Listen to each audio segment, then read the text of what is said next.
So it was revealed on Lilian Garcia's podcast, or well, actually not her podcast, but Chris Van Vliet's podcast. He was interviewing, I should say, Lilian Garcia. Sorry for the confusion there.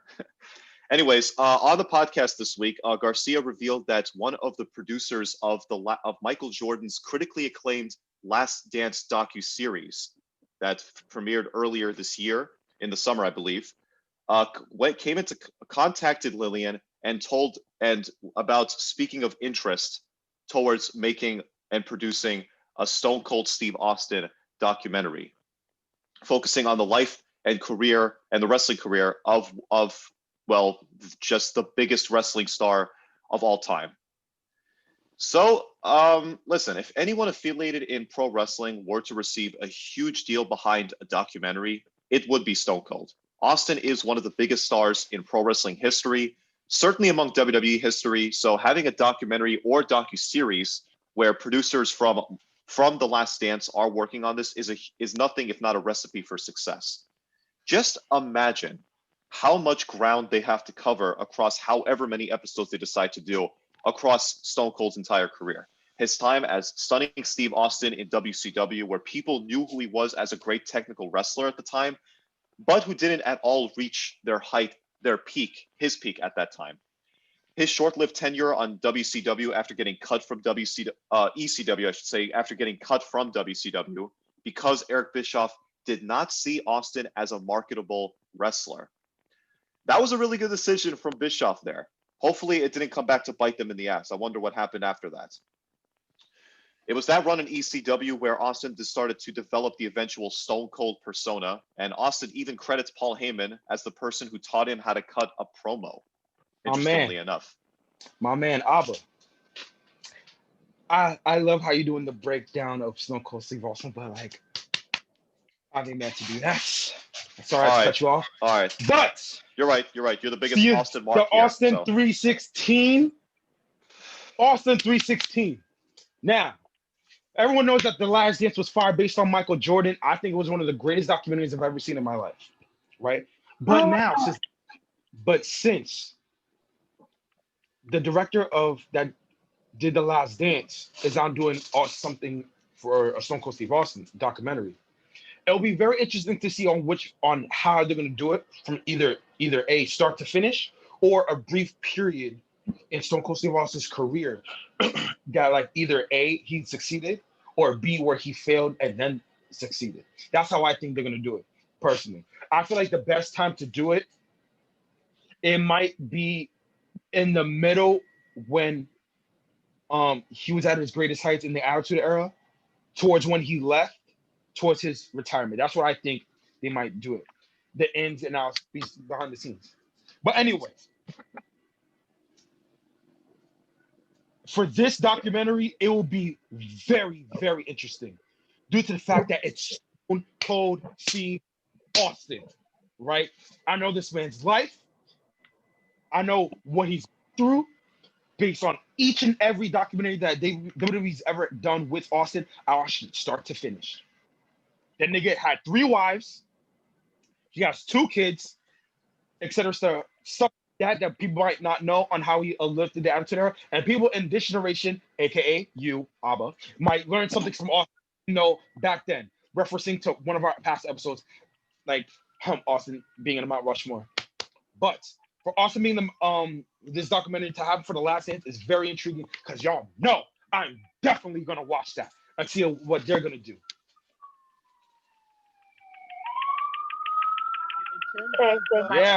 Yeah. Oh, I wasn't sure because I felt like you were having a fangirling moment, and that's okay because it's Stone Cold. But yeah, I like to hear I like to hear that clicker on your car with the cop siren behind you too. Like the time when my man Austin got arrested with the cops after he beat up Vince. Good times. Good times. Okay. Good yes, time. that was. And I was just trying to, be down with the culture. Damn. So no, what I was gonna say is I think it's gonna be interesting only because like it's pretty cool to see finally like an actual Stone Cold Steve Austin documentary that'll show like his whole entire life because this man is like literally wrestling legend. Like yes, if there sir. is Yes, ma'am. wrestling Sorry. royalty. Yes, ma'am. And I think it just goes back to what we were saying last week's episode when we were talking about the Rock and Stone Cold. They kind of set this high bar that wrestling nowadays can never reach, and it's Right. I'm honest, like, congratulations to him, and I'm super excited to watch it. I love it. For Stone Cold Steve Austin, it's going to be very interesting how we're going to know him as the person that he is today. Like, still to this day, there are some wrestling fans that really don't know who Stone Cold Steve Austin really was. They We're should not be gonna, ashamed of themselves. But no, I'm joking. They should be ashamed of themselves. all right. Holy shit, Austin's in my top 3, you guys. How can I? No. How can I? No, What? we're not having this discussion. We already know why. Okay, but it's a crime that you put him at 3. But out of your list, he should be number 1. Go ahead, Richard. But he isn't. So moving on. Sure. Anyway, so yeah, we're gonna know Stone Cold Steve Austin, but I honestly want to know who is Steve Williams. Not beside, we know who Stone Cold Steve Austin, but who is Steve Williams? Like the real Stone Cold Steve Austin, like who he actually is as a person, not because of a wrestler. Because that's what WWE fails to do. Like, yeah, we know Stone Cold Steve Austin, yeah, but who's Steve Williams? Like how we know who Michael Jordan during The Last Dance, who's really Michael Jordan? Is it going to be like a 10 episode arc? Is it going to be like just a one time, like let's say 1 hour or 2 hour special on Austin or something like that? It remains to be seen, but it's going to be really interesting to see how they're going to do this documentary. I'm definitely going to watch it. Definitely. Well, I feel you, but one, I will never call Austin Steve Williams. I would never call him that. Well, in my life, I would never do it. Like, well, that's his name. So no. I don't care if that's his name. If I see Dwayne Johnson, I'm like, yo, nigga, Rock, come here. I'm calling him Rock, straight up. I am not calling him Dwayne. I'm not calling him Mr. Johnson. I'm not calling him DJ. I'm calling him Rock. Hold up. Didn't Austin legally change his name to Steve Austin or something later on? Yes, that's what I heard. So there you go. That's what I heard for sure. He was born Steve Williams, but Steve Austin, I think, has since that's what he's known for being right now. That's his legal name. Yeah, I could have sworn that was it. But like, yeah. Go ahead, Abba. Yeah, but going back to what I was saying before I gave the reins to Ricardo, the biggest Austin fan here among us. It was also in his time in ECW where he adopted the Stone Cold Stunner, which is known as one of the greatest finishers in wrestling history. And this is all before even stepping foot into WWE, where he became the biggest wrestling star of all time and the most profitable one. The evolution of Steve Austin is just too much crucial information not to bring up at all in this documentary coming up. And then you can get into it where he became what he is today. So I honestly really, really can't wait to see this documentary.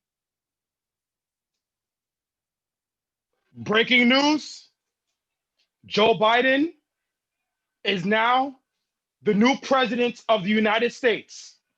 Dead ass. He just won. There you go. He just won Pennsylvania. He won Pennsylvania. Wow. He won Live reaction right here and there in front of you guys. So there you go. Wow, really? Yeah, he won. This stupid election's finally over? This over. election is finally over. It is over. Fuck Trump. Okay? Dawning of a new age, people. Now let's get to work. Listen, I ain't really a Biden fan, but I'm just glad anyone's better than Donald Trump. Yeah. Anybody. We hit it off right. Let's kick this show off. Let's go. Yeah, you guys got a special look into our reaction right there. You can't see my reaction, but it's joy. She's in joy. There you joy go. To the world. Trump is fuck. Fuck Donald Trump. Let's go. Yeah. Okay. And we could just put a cap on that shitstorm that we've been getting this past week. So there you go. Or it's just the beginning, or not beginning, but an extension. We'll have to wait and see on that. But without any further ado, welcome to episode 43 of the Wrestling Hypothesis podcast, here for your Sunday, November 7th, 2020. You guys are getting this podcast a day in advance in the week on Saturday instead of Sunday because there's a certain AEW show airing tonight. And there wasn't a new extra up on the channel this week, so we weren't able to get final thoughts in on the key matches surrounding the event until right now. But first, I am the ABA. Joining me this week is the crew, Richard. Hello, everyone. Ricardo. What up, bro? And the first lady of the show, the lovely Tara. Finally, Okay, I really had rejoined. to say this. I had to step out because I was going to order some food, but I had to step out to say this. Joining you today is Oh my God. the first king, I'm Tara. I am replacing Kenny for today's show as Oh man. the king. Abba, you want to say Queen. take the Hold up. Don't you That's what I'm saying. That exactly, Queen. Wait, what? What'd you say? Queen. Queen? No. I'm gonna be King T today. I will be Oh. taking Ew, on. the name wow. alone sounds gross. No. You see, the sounds are coming because they know what you just said is treacherous. But I'm gonna be saying King. The sirens going off. You know what? That You was got good. it. Shut up, Richard.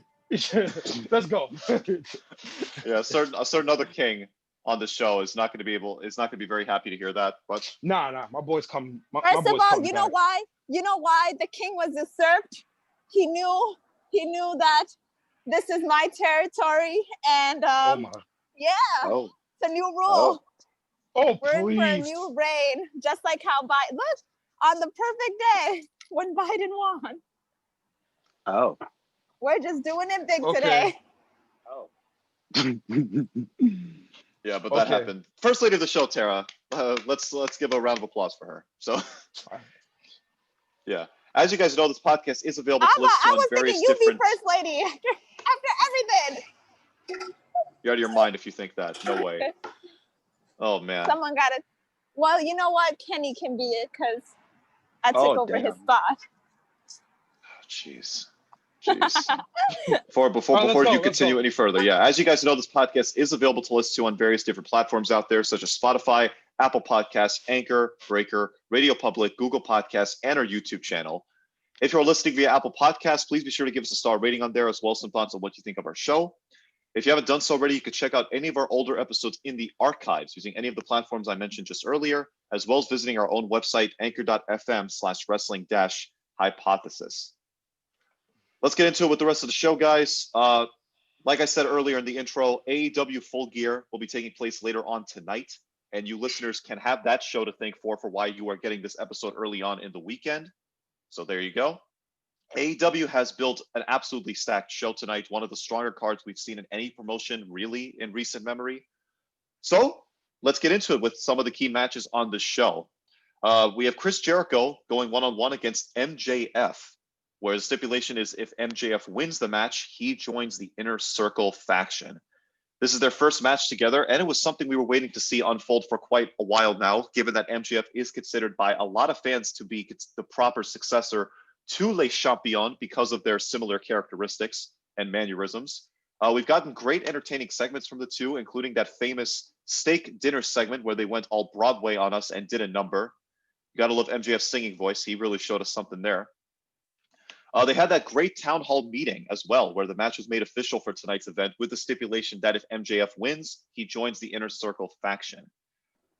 Before we give our thoughts and predictions on who's actually winning the match, let's say that MJF wins. I posed to you guys this question. Let's say that MJF does win tonight. Do you guys see him realistically becoming the new leader of the Inner Circle faction? Ricardo, you start off. Yes, I do. You do. Because the reason why I say that is because I think Jericho needs a break, right? Because I honestly feel like Jericho needs a break. There's no one in the Inner Circle that is able to promote themselves as highly as Chris Jericho. If you take out Chris Jericho out of the Inner Circle, there's no Inner Circle, right? So like if MJF puts himself in the inner circle. I honestly think MJF will do a better job than Chris Jericho, because obviously I think we all agree that MJF is like the younger version of Chris Jericho back then, like earlier in his early days of WWE with him being charismatic. And hell, as of right now, he's a better talker than Chris Jericho. He could promote Pride and Powerful, Sam Guevara, and Jake Hager all together differently. And himself. Yeah, exactly. And himself than what Chris Jericho did, right? Like, for example, despite it was by himself when MJF was in a rivalry with John Moxley. Imagine if he had a faction with him in the inner circle with the Jake Hager, with the Sammy Guevara, with Pride and Powerful, and MJF is the leader by dictating their synopsis on how they carry themselves. And MJF might bring it up to another level, because you could tell that MJF is the heart and soul of AEW, the way he portrays himself. So if he will, in my opinion, by giving Jericho a break, which I think that'll be the best thing for them to do, MJF will promote Sam Guevara in a different way. He'll promote Pride and Powerful to a different way. And how, to be honest with you, it might go so far, they might actually have all the gold, possibly. Because like with Chris Jericho, it might be different, because if you think about it, with Chris Jericho, Pride and Powerful didn't win anything. Sam Guevara didn't win anything. And Jake Hager didn't win anything, right? They didn't win nothing, right? You got something to say, Abba? Yeah, sorry. I was just gonna say, you're talking about in terms of championships? Championships. Okay. Of course, yeah, championships. The Inner Circle didn't win nothing, right? Right, because at no point were Guevara, Hager, or Pride and Powerful ever positioned to be number one contenders for the titles. Or Exactly. Any real separate scenario. So like with MJF, I think MJF is gonna become the leader, right? And to be honest with you, win or lose, I still think he's gonna be in there, right? So like I feel like with MJF being in Inner Circle, he'll promote Pride and Powerful, Sam Guevara, and Jake Hager better than what Chris Jericho did.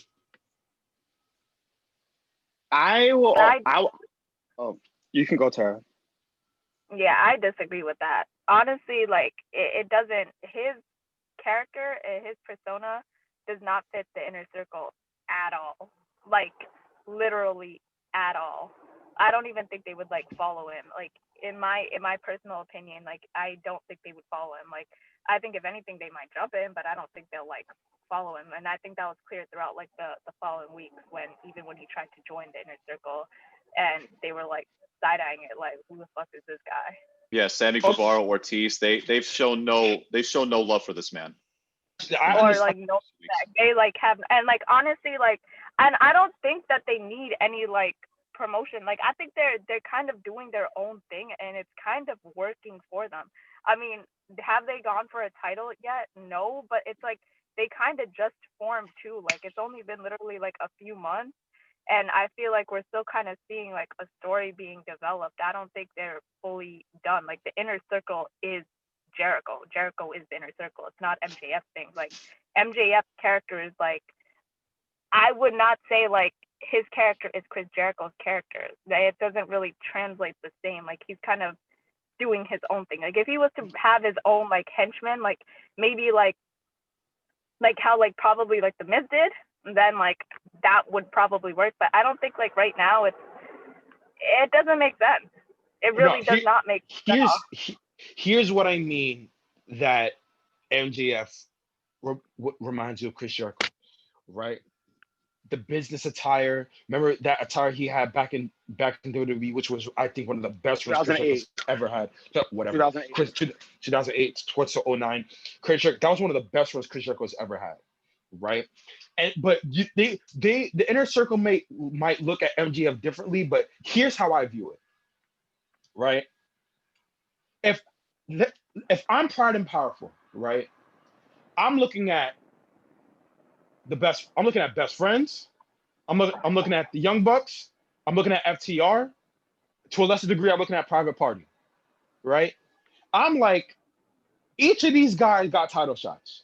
Each of these guys were in the spotlight, and despite win or lose, they're on the come up of actually getting the tag team championships, right? I'm like, if I'm part of Powerful, when is it my turn? Like, and if I'm Sammy Guevara, I shouldn't be in a rivalry with Matt Hardy. I should go after the TNT title. Wait. I think they're kind of I think that Sammy Guevara would have had like a title shot, but you kind of have to keep in mind that I think they're also kind of placing a cool-it on it because of that whole entire thing with Sasha Banks. Like, I agree with that. Wait a little bit. Yeah, and the Matt Hardy incident at their match at All Out didn't exactly help either. And then you also have to remember, after that match he had with Matt Hardy, Sammy had a lot of heat from that particular match. And yeah, because I think he actually injured him. Like, he kind of like he botched it, and then that.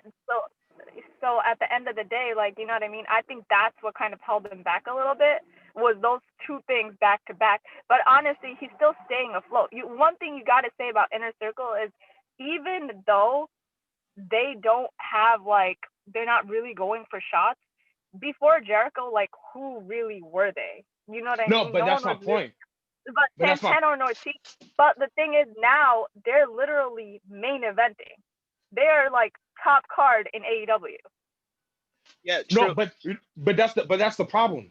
They're the top card, but that's the thing. You may say they're the top card, but that's by default, right? That's by default. What I'm saying is that, like, if you need a new leader, right? If you need a new leader in the Inner Circle, I need a leader that I need to, like, propel in order to get me championships. Chris Jericho hasn't done that despite it's only been a year.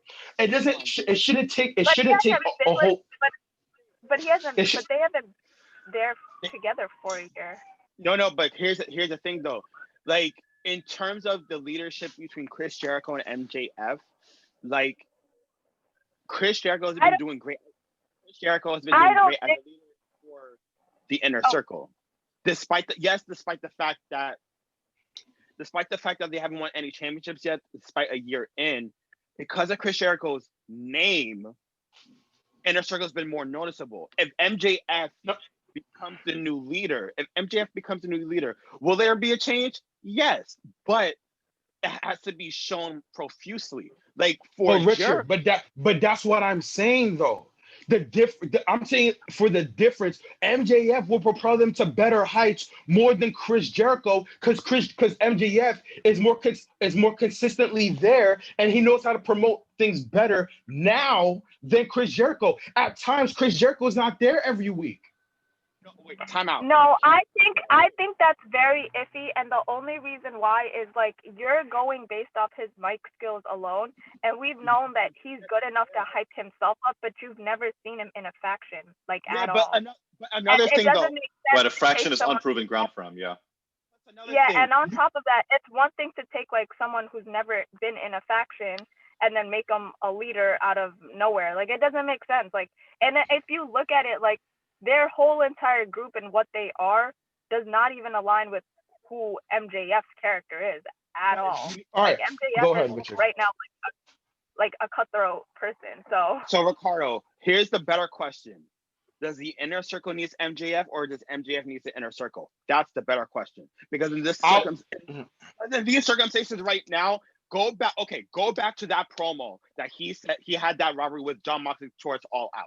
He said not too long ago, I will create a faction around myself and then propel to new heights. The fact that he's making himself want to be part of the Inner Circle goes back on what he said not too long ago. It doesn't. No, it doesn't. And here's why.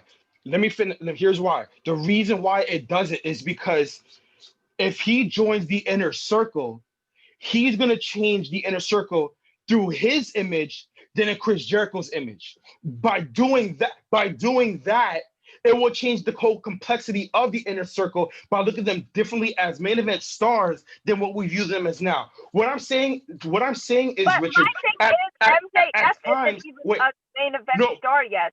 How is he going to make other people? But what I'm saying, But what I'm saying is, based on what he could do on the mic, and based on how he could propel other stars. Like, I'm saying, like, if he could propel, when he was in a rivalry with Jon Moxley, No, I'm giving no. Hear me out. What I'm saying is like when he was in a rivalry with John Moxley for the world title, that was the #1 must-see rivalry at the time in wrestling. Right? That was must see. And if he said if he was in a faction with Pride and Powerful, and if Pride and Powerful was in a rivalry with FTR or Best Friends or a lesser degree Private Party, he propelled that match just as much better than Pride and Powerful would do by themselves and with Chris Jericho. That's what I'm saying. The mic skills is up there. As of right now, MJF is the best mic talker in AEW. You've never seen him talk someone else up. He's only talked him. So what? If we want to see MJF elevate, right? Okay, no, but you can't talk about we want to see MJF elevate, so that's why he's going to elevate other people. They all need each other. Like at the end of the day, like he's like literally on the same level as Santana and Ortiz and freaking. Oh, hell no. Hell no. Absolutely not. He's not on. He's as far as star power. Yeah, he is. As far as height, you literally just said he's on the same level as Pride and Powerful. Absolutely not. No, he is not. MJF is way higher than Pride and Powerful. That is a fact. All right. Before we get into too deep on that subtopic of the whole thing, do I think I'm saying that Chris Jericho, what I'm really saying is Chris Jericho is the driving factor. Like, you can't say that he's better than Chris Jericho and he's going to make these people stars. Like, no, I said before I give it to made a star himself. Oh no, I get it. No. People say he needs to be made. I understand that, but what I'm saying is this: before I give it to you, Abba, MJF. Tara says Chris Jericho is the driving factor. I'm saying MJF might be the deciding factor of how you see the inner circle differently than you will see them now. That's what I'm saying. If MJF is in the inner circle. What I'm saying, it's not like he is not. Let me tell you. Okay, with Evolution, you're trying to make it seem like this is going to be some new evolution. Triple H and Ric Flair were already in the business and they knew that's what two the different hell categories was. though. That's two different circumstances. Just listen to her. Ricardo, damn. But you're saying what you're making it seem like is that MJF is some guy that can like make these people some great stars or some superstars. But the thing is, MJF is still getting into the business himself and he's still working it out for himself. So how is he going to be a leader that's going to make other people stars in a faction when he's still figuring it out for himself? Like that's why it works with Chris Jericho as the leader, because Chris Jericho knows the business. Chris Jericho knows what works. And they haven't had like title shots, but I'm pretty sure it's not going to be that far long away. Like, you need someone who actually knows the business and knows what to do and you can train off of them.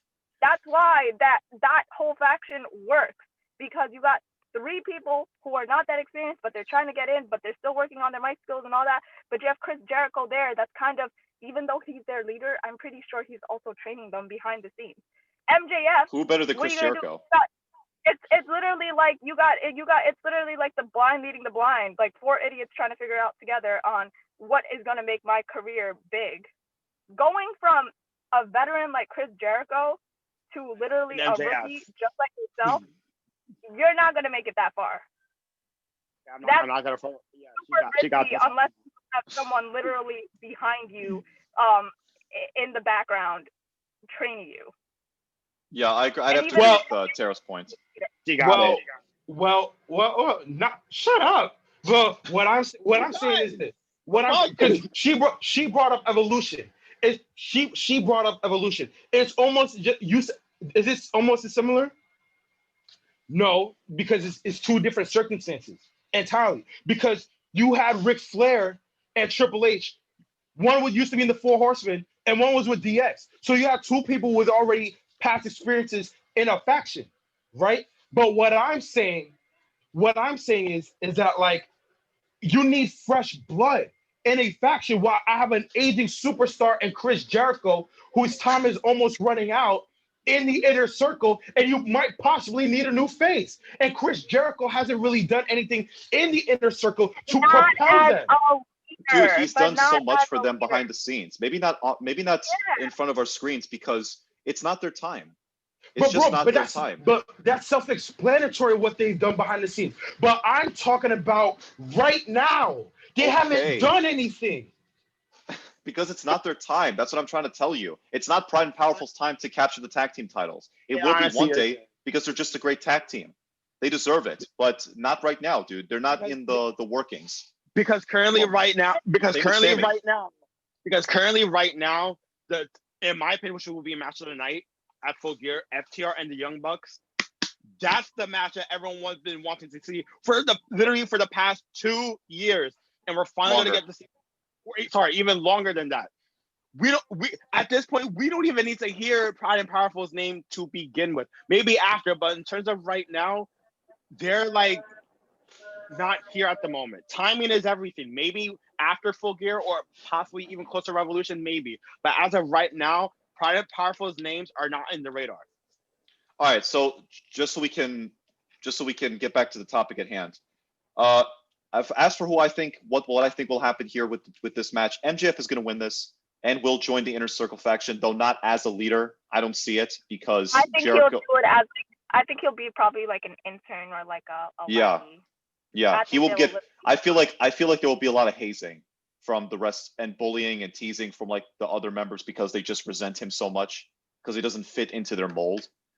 That's what I think will happen. Like he'll suffer a few beatdowns from the Inner Circle faction. MJF will. That's what I think will happen. I got MJF, but I don't view it like that. Okay.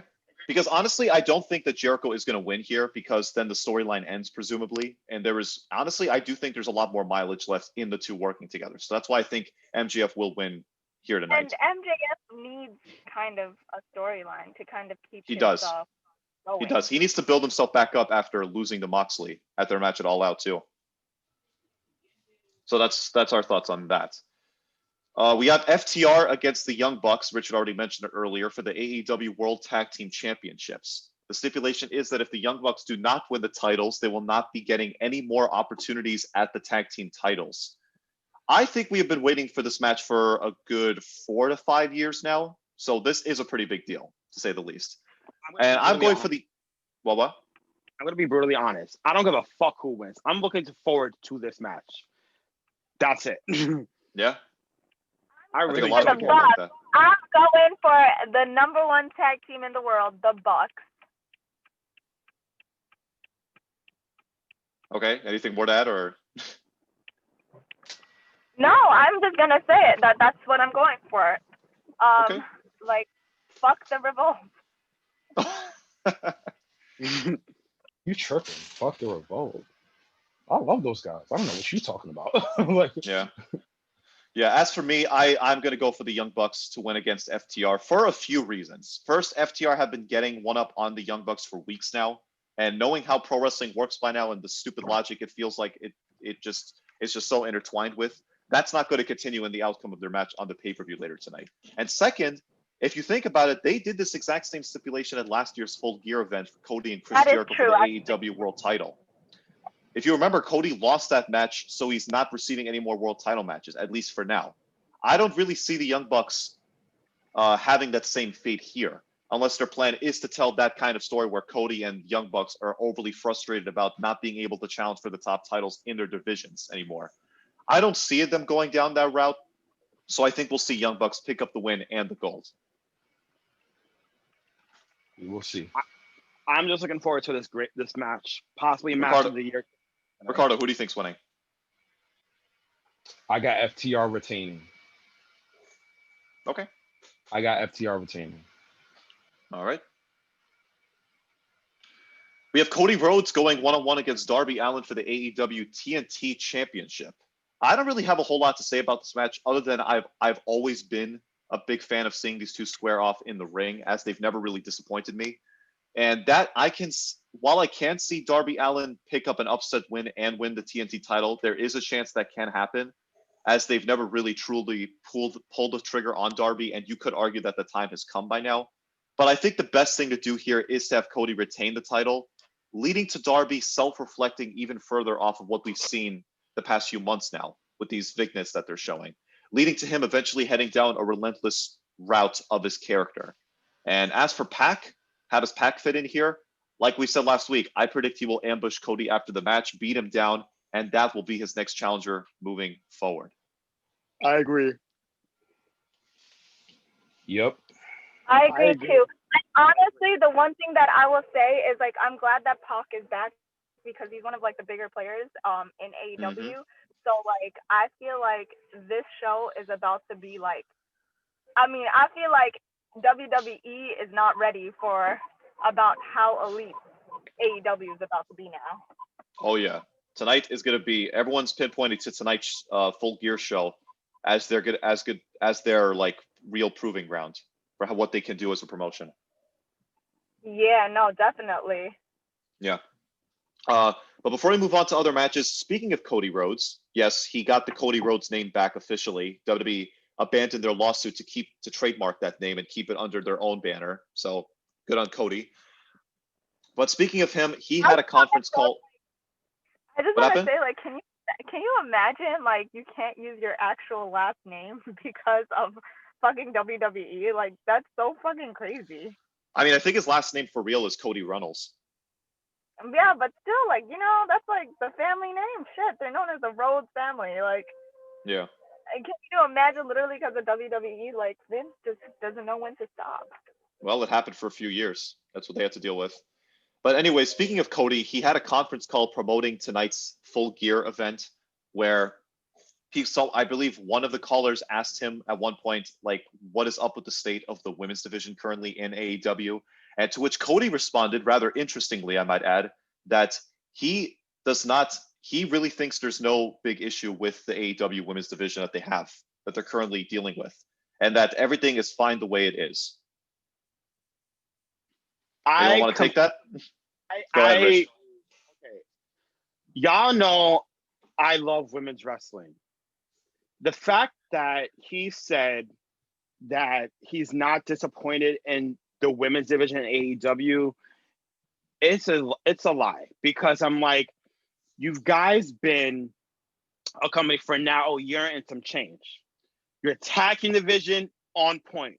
Your heavyweight division on point. But your women's division is failing dramatically. Still to this day, in terms of the women's division, there's not one noticeable name that us or even other fans will talk about, like, oh, did you see, this match with Ali and this match with Nyla Rose and stuff like that. I'm like, yo, there's not one credible female in the women's division that they have, like it's like towards WWE, like, because WWE has like multiple big time names like Charlotte, Becky, Sasha, Asuka, Shayna, hell, even Nia Jax, just to some degree. But for AEW, you don't have it. Yes, you have great talent, but you don't know what to do with them. Well, their only noticeable name is Britt Baker. Don't shit on Oprah like that. That's number one. And then number Tara.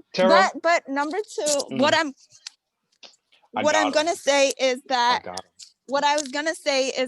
one, he can't talk shit about his like female division. He's the owner. Like, what is he gonna say? Like, oh well, my division actually really sucks. We gotta like still work on that. Because honestly, they're still doing what they need to do. At the end of the day, they're still building their division. What are you expecting? They've only been around for like a year and a half. Like, you're not gonna get blockbuster WWE stars, because WWE has been like literally prospecting those women for years. They've been molding those women for years. There was a time where people didn't know who Becky was. People didn't know who Nia was. Like, no one knew who any of those people were. But it's because they have years of molding and marketing these women. And, you know, at a time, WWE was the only women's division in America. Thank you, Tara. King T has spoken. Yeah, so you can't just say that AEW's women's division is failing, because it's still being worked on. Exactly. Shit doesn't work overnight, right? Richard, I'm gonna take a page from Kenny's book. Get your notebook out, bro. This is what you have to understand. You brought up WWE. Let's use them for an example. When Charlotte, Becky Lynch, Sasha Banks, and later on Bayley came to the main roster, did the women's division was complete as soon as they came in? Yes or no? No. Thank you. That's number one. Number two, how long did it take for the women's division to get this much hype for the WWE? 4 years. 4 years. So can you expect AEW Women's Division to get hype in 1 year? All right. Yes or no? Yes or no? Yes or no? Hello? Talking to you? Thank you. Silence is golden. Thank you. So since he doesn't want to answer that, it takes time. I couldn't hear you. It takes time for these women to develop. All right. It takes time for these women to flourish, to succeed in their skills. AEW literally just started last year.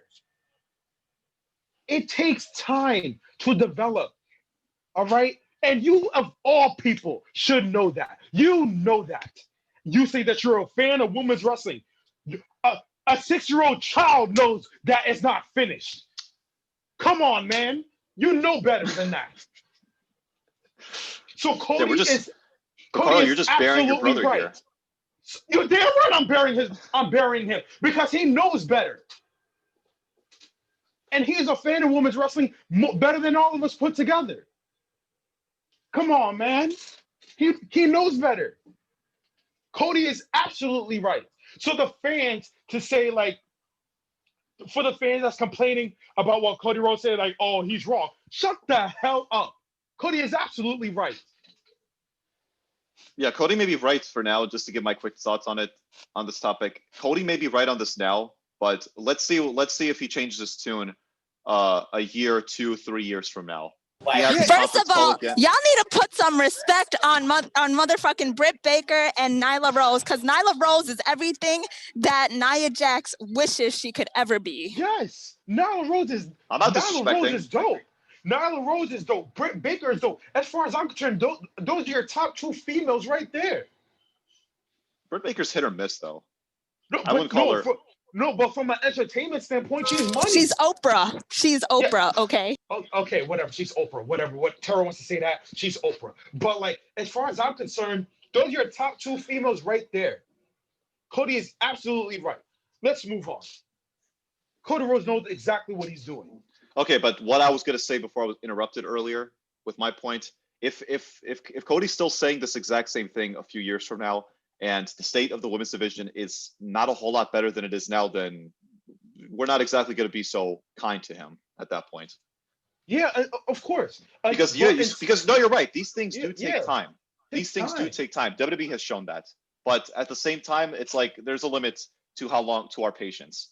And to like when to just shrug and say, yeah, they're fucking it up. So that's that. Also on the show we have Adam Hangman Page going 1-on-1 against Kenny Omega.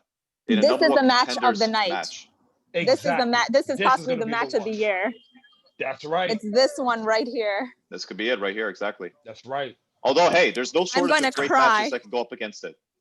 I am going to cry. Kenneth freaking Omega. You beautiful man. Yeah. Oh jeez. You all know Tara's love for the cleaner over there.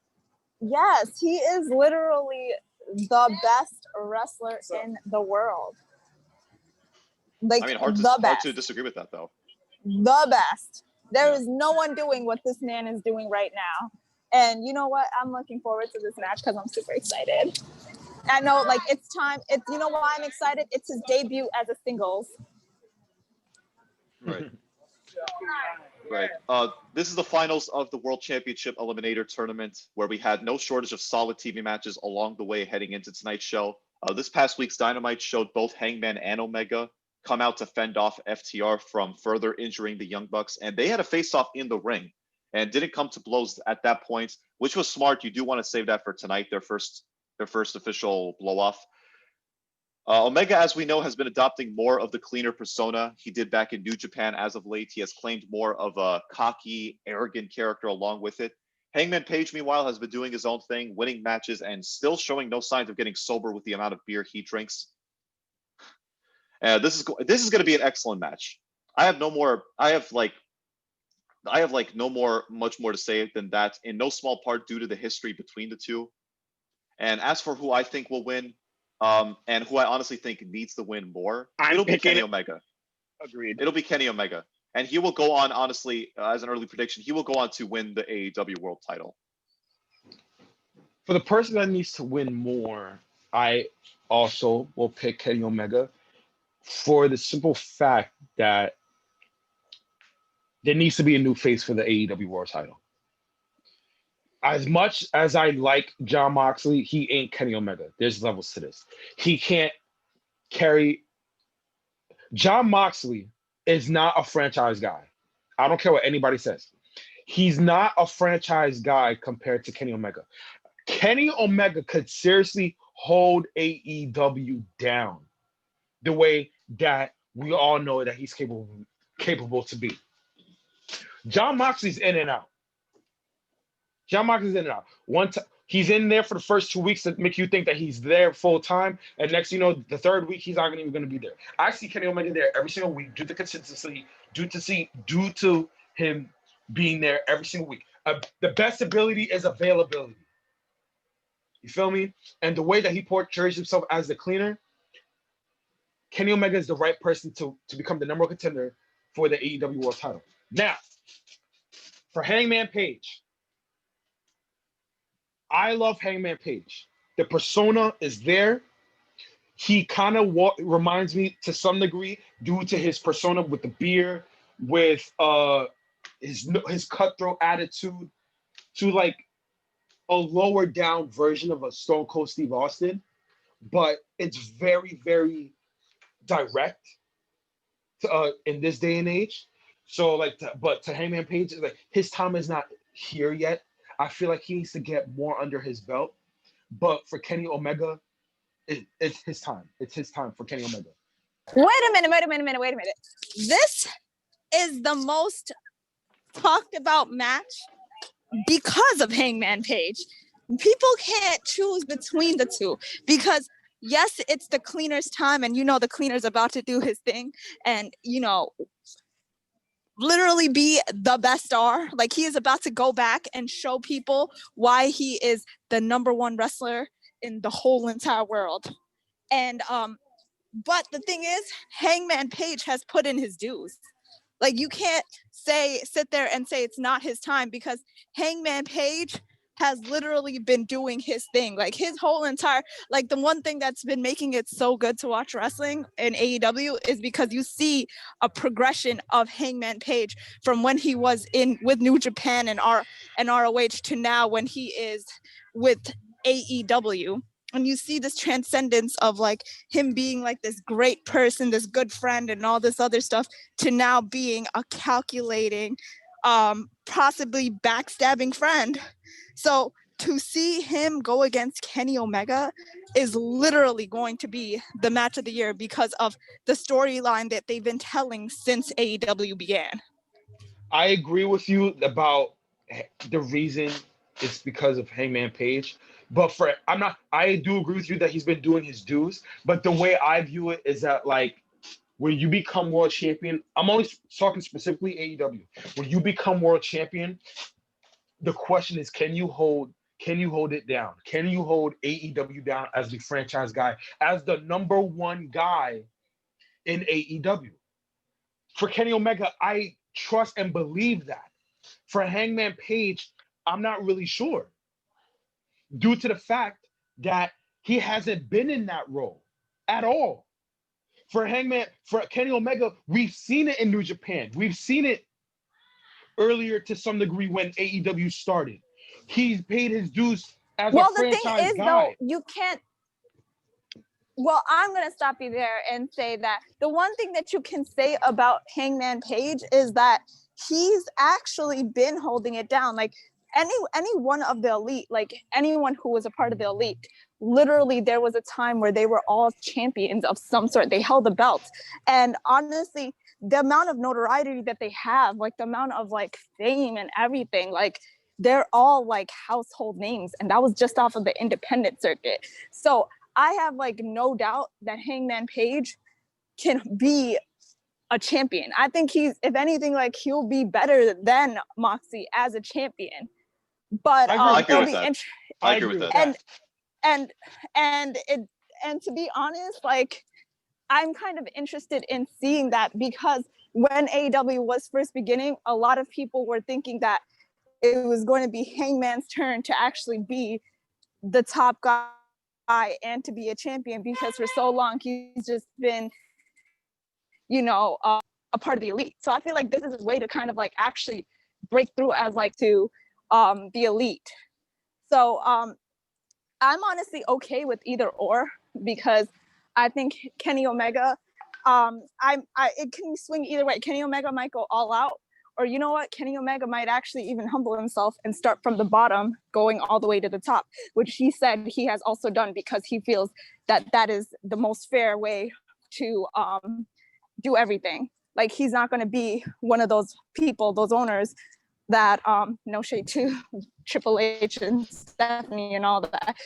He's not going to be one of those people that just comes in and takes the top spot because it's his show. Like he wants to prove his worth and why he deserves to be there just as much as everyone else.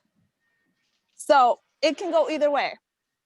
But I'm okay with either possibility, because I mean that means whoever wins, we're getting a new champion, and it's either going to be Paige's turn or Kenny Omega's turn. But either way, it's going to be freaking phenomenal. I agree with that. And I do think it makes more sense for Omega to get the win here tonight against Hangman and eventually be the champion off the being number one contender here, because the story calls for it better. It suits the story, the overall story they're trying to tell, of Hangman doing everything he can after losing time and time again, after many instances of adapting to circumstances in his surroundings.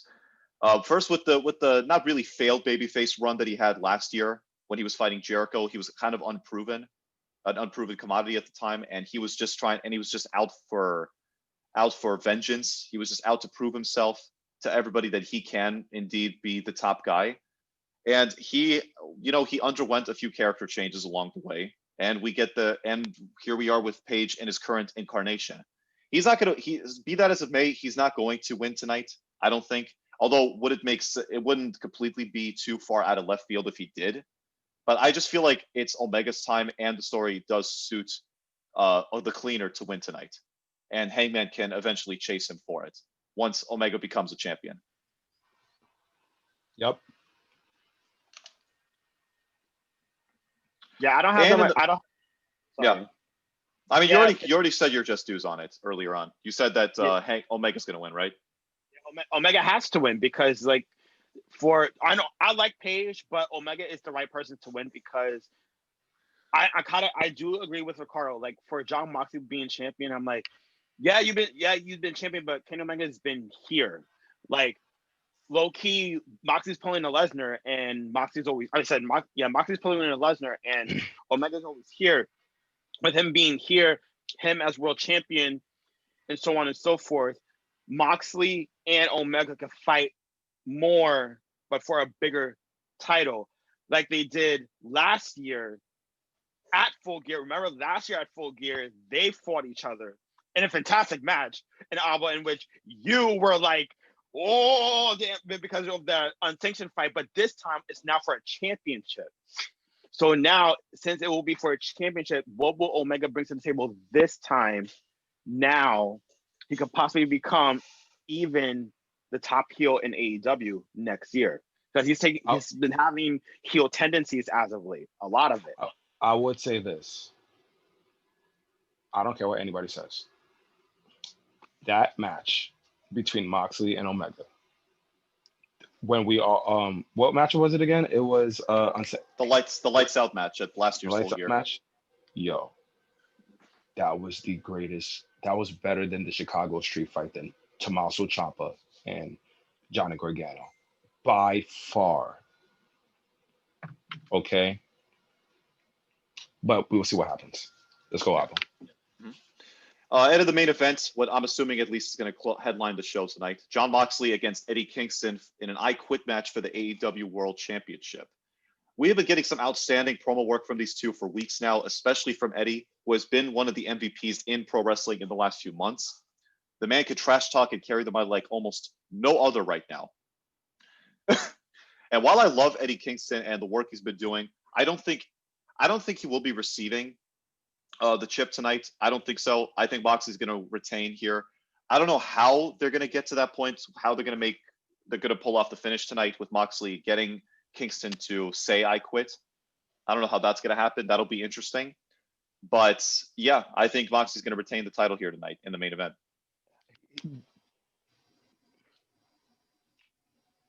Yeah, Moxley's retaining. That's it. That's really it. That's really it. Because for Kingston, does he have the chance to win? Yes, but I don't think, in my opinion, that Kingston could hold like that top stature as a top name in AEW as of late, especially that he just got to AEW not too long ago.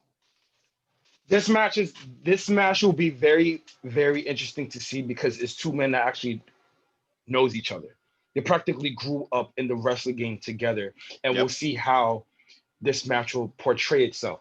Now, because we had this discussion not too long ago on how Jon Moxley's treating this match. He's treating this match on a personal level than in a general level because, like, it's his boy.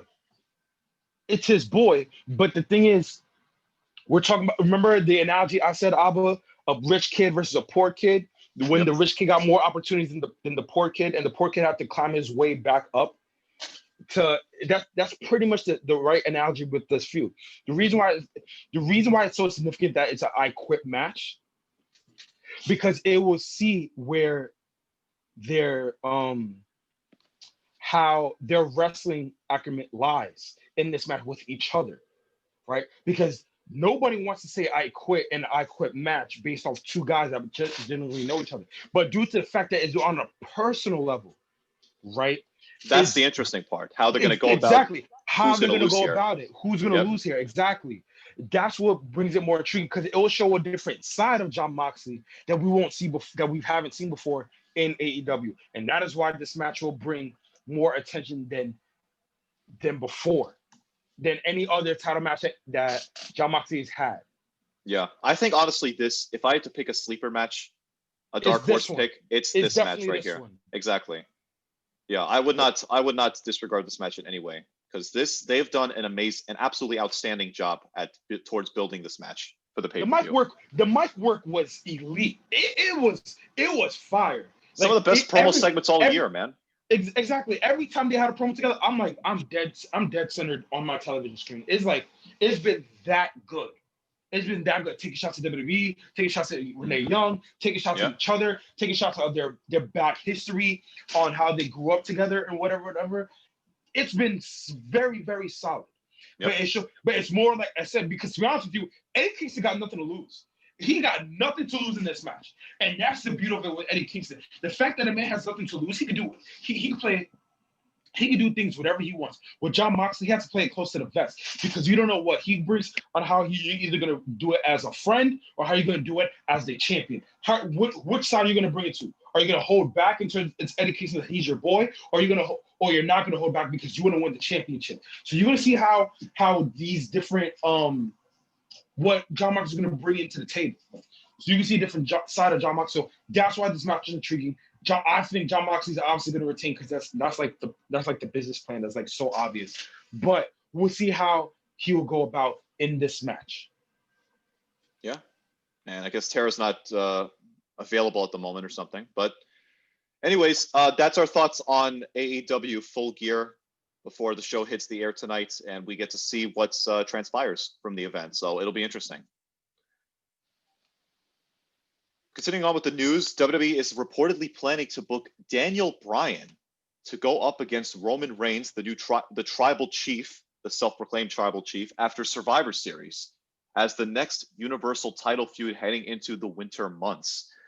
This does make some semblance of sense, given that Jey Uso did beat down Daniel Bryan last week and had him stretchered out of the arena after beating him to qualify for the Survivor Series 5-on-5 traditional men's match for Team SmackDown. And so I guess from that, it does make some sense to pursue this feud, I should say, between Roman and Daniel. They've only had one other big singles match together. That was like 5 years ago at Fastlane in 2015, where the winner went out to face Brock Lesnar in the main event of WrestleMania that year.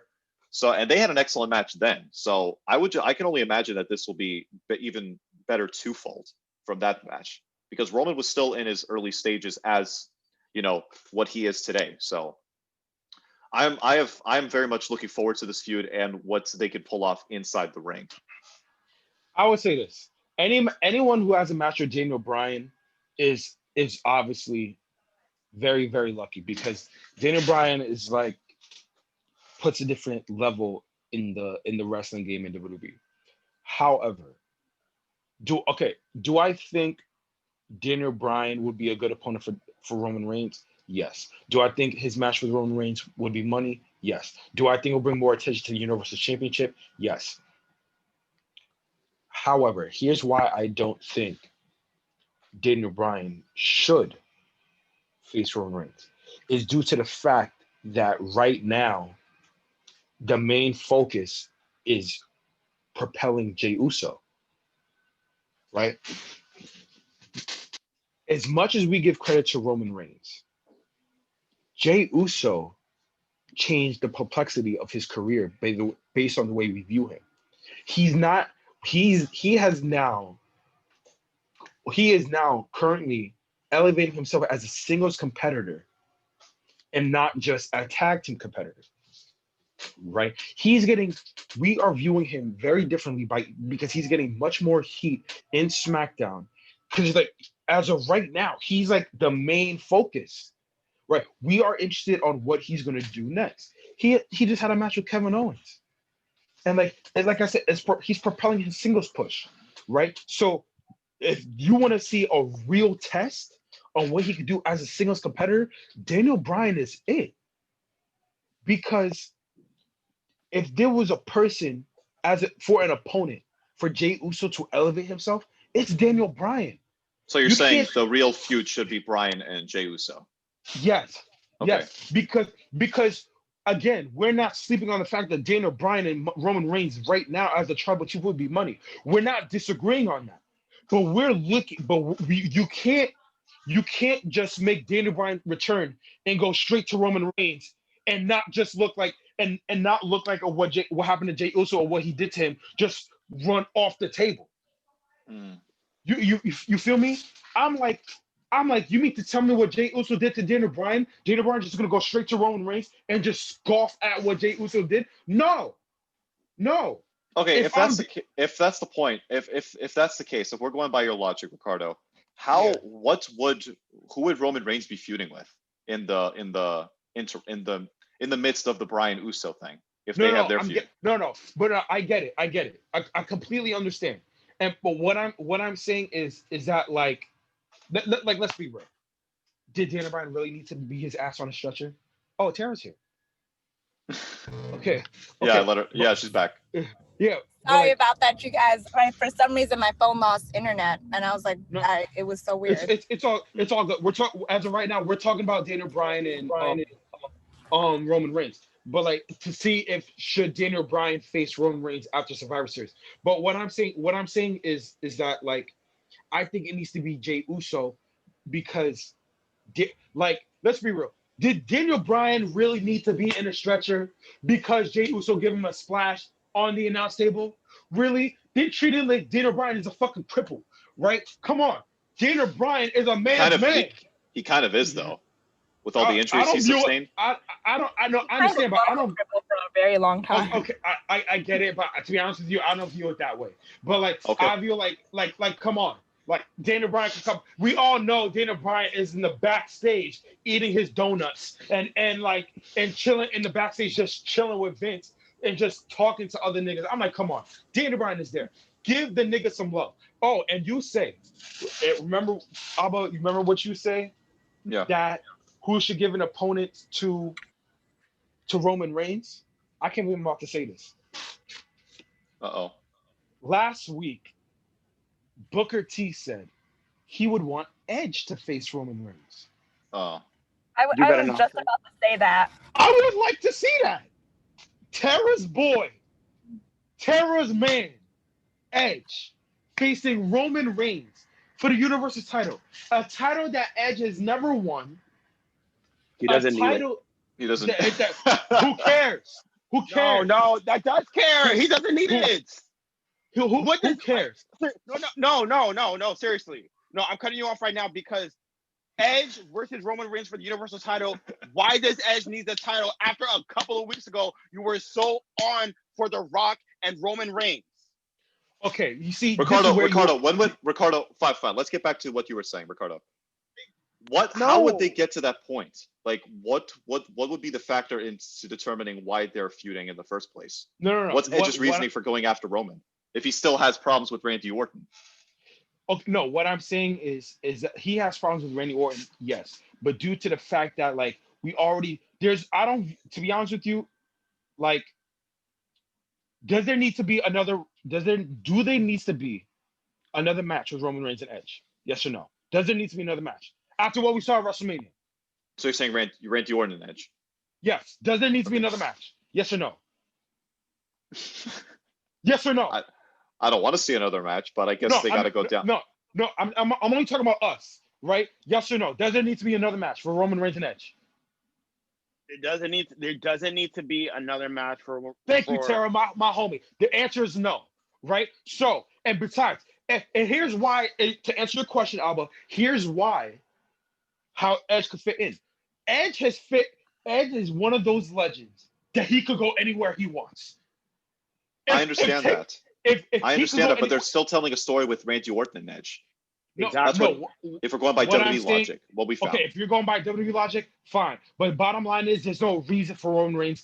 I said Roman Reigns. There's no reason for Edge and Randy Orton to fight each other after what they had at WrestleMania. It doesn't make any sense. You mean Backlash? Whatever. Edge. No, there actually is a need if you think about it, because they're both one win apiece. There needs to be that tiebreaker. So Ricardo, at WrestleMania, who would you rather have Roman Reigns face, Edge or The Rock? Let's be real. Okay, first of all, sir, we never said that in the first place. We all know it should be Roman. No. You weren't listening. Edge and Roman Reigns happened. When would it happen? The Survivor Series, not WrestleMania. Idiot, you fucking idiot, Richard. We never said at WrestleMania. We obviously said Roman Reigns, The Rock, WrestleMania. That's a done deal. Okay, that is a done deal. We obviously said after Survivor Series. That means in December or the Royal Rumble. That's specifically what we're talking about. We're not talking about WrestleMania. Daniel Bryan they said Daniel Bryan is facing Roman Reigns in December. And I gave you I'll give you an alternative on who Daniel Bryan should face, which is Jey Uso, because Jey Uso is very, very hot right now. Pause. He's building momentum on right now on SmackDown. The way that Jey Uso carried himself towards Daniel Bryan makes the most sense. And I said for Edge it's good for Edge because he's the one person in WWE that he could go anywhere he wants. For example, if John Cena came back to WWE, are you questioning if John Cena fights Roman Reigns? No. Are you questioning if Taker come back and face Roman Reigns? No. Does Edge deserve that credit? Yes. Can he face Roman Reigns anytime he wants? Yes. He deserves it. He could do that. And that's what I'm saying. But there's still how do I say this? Another piece of the story between Edge and Orton. Thank you, You know what I mean? Like, they haven't finished that. They haven't closed the chapter on that feud. They have one win apiece. I don't think that Roman should be facing all the old heads. Like, I feel like while he has this heat now, like, he should still be facing new people, like stars that are already there that they're kind of put on a shelf and kind of rebuild that, because I mean, Edge is great, but Edge is really just there. His whole purpose of coming back was just to kind of help out new stars. And if he's not doing that, like, I don't really see a point.